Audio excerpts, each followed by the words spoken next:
Ini kawan Sifu di Turki ya, Meriam dan Selim.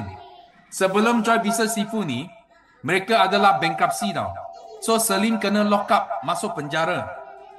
Hanya tinggal isteri dan 3 orang anak dia terpaksa cari duit untuk selamatkan ayah mereka. Dan korang tahu mereka buat apa?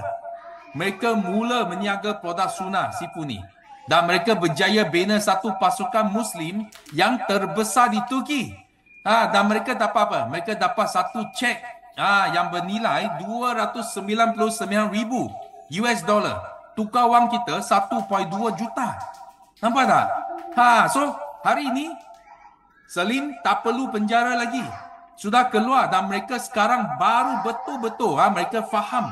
Mereka boleh menikmati kehidupan yang mewah yang Tuhan bagi kepada mereka. Dan setiap tahun korang mesti nampak mereka sekeluarga mesti pergi Mekah. Bukan seorang pergi, satu keluarga pergi.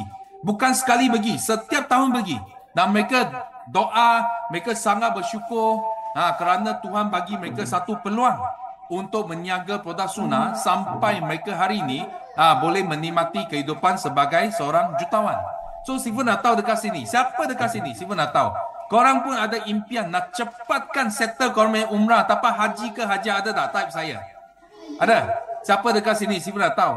Korang pun ada impian nak cepat settle korang punya umrah, tapi haji ke haji ke ada? Type saya. Okey. Yang type saya ni, Sifu nak bagi tahu korang sebenarnya korang tak perlu guna duit sendiri. Korang hanya ambil peluang ini. Niaga produk sunnah ini, mana tahu nanti korang boleh berjaya. Nampak tak? Korang ada rezeki, boleh bawa ibu bapa, bawa anak-anak.